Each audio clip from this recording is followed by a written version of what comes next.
आज हम बात करेंगे कुछ myths and facts about osteoporosis. कुछ भ्रम और कुछ जो सच्चाइयां हैं उनको जानेंगे ऑस्टियोपोरोसिस के बारे में। ऑस्टियोपोरोसिस क्या है? ऑस्टियोपोरोसिस एक साइलेंट डिजीज की तरह है जो हड्डियों को अंदर से पोरस बना देता है, अंदर से ही हड्डियों का स्केलेटन वीक कर देता है। कुछ भ्रम है कि अगर हम रेगुलर कैल्शियम खा रहे हैं तो हमें कभी ऑस्टियोपोरोसिस नहीं हो सकता। ये एक बहुत बड़ा भ्रम है। सिर्फ रेगुलर कैल्शियम खाना ही ज़रूरी नहीं है, उसके साथ साथ आपको और दूसरे विटामिन की ज़रूरत पड़ती है, जैसे कि सबसे ज़रूरी vitamin D, regular exercise, healthy lifestyle, healthy diet और एक्सरसाइज भी वेट बेयरिंग एक्सरसाइज, जिससे कि आपकी शरीर की बोन्स वजन लें। दूसरा बहुत बड़ा भ्रम है कि अगर हमें ऑस्टियोपोरोसिस डायग्नोस हो गया है तो हमें फ्रैक्चर हो जाएगा।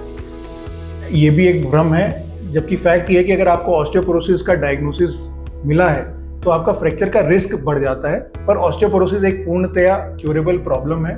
अगर उसका सही समय पे सही इलाज लिया जाए तो ऑस्टियोपोरोसिस को ठीक किया जा सकता है। तीसरा बड़ा भ्रम है कि उम्र के साथ ऑस्टियोपोरोसिस सिर्फ औरतों को होता है और आदमियों को नहीं होता, जबकि फैक्ट ये है कि औरतें ज़्यादा प्रोन है ऑस्टियोपोरोसिस के लिए because of their hormonal issues, क्योंकि जब एक बार मीनोपॉज हो जाता है तो ईस्ट्रोजन की डेफिशिएंसी हो जाती है।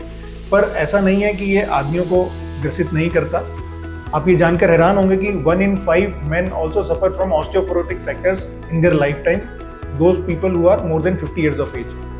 तो अगर पुरुष हैं और आपका लाइफस्टाइल हेल्दी नहीं है और आपका दूसरे रिस्क फैक्टर्स हैं, जो कि जेनेटिक हिस्ट्री हो सकती है, फैमिली हिस्ट्री हो सकती है, प्रीवियस फ्रैक्चर हो चुका है आपको ऑस्टियोपोरोसिस में, आपके कुछ मेडिकेशंस हैं जैसे कि स्टेरॉइड मेडिकेशन चल रहे हैं, कुछ ऐसी दवाइयाँ चल रही हैं, एंटी कैंसर दवाइयाँ चल रही हैं जिनके साइड इफेक्ट से ऑस्टियोपोरोसिस होता है, तो आप भी ऑस्टियोपोरोसिस से ग्रसित हो सकते हैं। तो सही डायग्नोसिस और सही इलाज होने की बहुत ज़्यादा ज़रूरत है। ऑस्टियोपोरोसिस को प्रिवेंट करने के लिए क्या किया जाए? सबसे पहले आपको ज़रूरी ये है कि यंग लाइफ में जो जितने भी हमारे यंग पेशेंट्स हैं, यंग पीपल हैं, उनको रेगुलर एक्सरसाइज करना बहुत ज़रूरी है, क्योंकि जब हम एक्सरसाइज करते हैं तो हमारी बोन्स पे वेट पड़ता है, बोन्स पे वेट पड़ता है तो हमारी बोन्स को स्टिमुलस मिलता है ज़्यादा बनने का। जब बोन स्ट्रांग बनती है तो हमारा बोन मास इंक्रीज होता है। लड़कियों के लिए एक्सरसाइज करना लड़कों से भी ज़्यादा ज़रूरी है, क्योंकि लड़कियों के लिए बोन लॉस होना एक निश्चित बात है जब मीनोपॉज होगा around 45 to 50 years of age.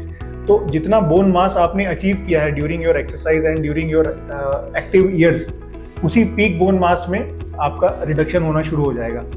तो अगर आपका पीक बोन मास ही अचीव नहीं हुआ है तो आपका जो फाइनल बोन मास अगर कम है तो उसी में से रिडक्शन होगा और आप जल्दी ऑस्टियोपोरोसिस से ग्रसित हो जाएंगे।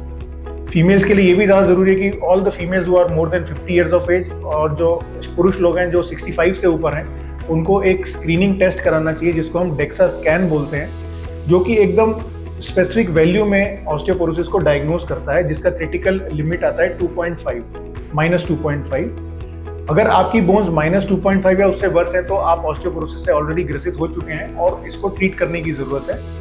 सही डॉक्टर आपको कारण ढूंढेगा कि ऑस्टियोपोरोसिस का क्या कारण है, उस कारण को ट्रीट करते हुए और ऑस्टियोपोरोसिस को ट्रीट करते हुए आपके फ्रैक्चर को प्रिवेंट किया जा सकता है। और यदि आपका फ्रैक्चर हो चुका है ऑलरेडी तो आपके नेक्स्ट फ्रैक्चर को प्रिवेंट करने के लिए प्रॉपर मेडिकेशंस और लाइफस्टाइल चेंजेस आपको इंस्टीट्यूट करेगा ताकि आपका नेक्स्ट फ्रैक्चर ना हो। ऑस्टियोपोरोसिस एक प्रिवेंटेबल डिजीज है और एक बहुत मेजर बर्डन है वर्ल्ड ओवर ऑस्टियोपोरोसिस का और ऑस्टियोपोरोसिस रिलेटेड एल्डरली फ्रैक्चर्स। तो हम अगर इसे यंग उम्र से ही इस पे पर ध्यान दिया जाए तो हमारी quality of life when we grow old बहुत इंप्रूव हो सकती है और एक बहुत बड़ा बर्डन, इकोनॉमिक बर्डन जो है, हम उसको रिलीव कर सकते हैं। Thank you.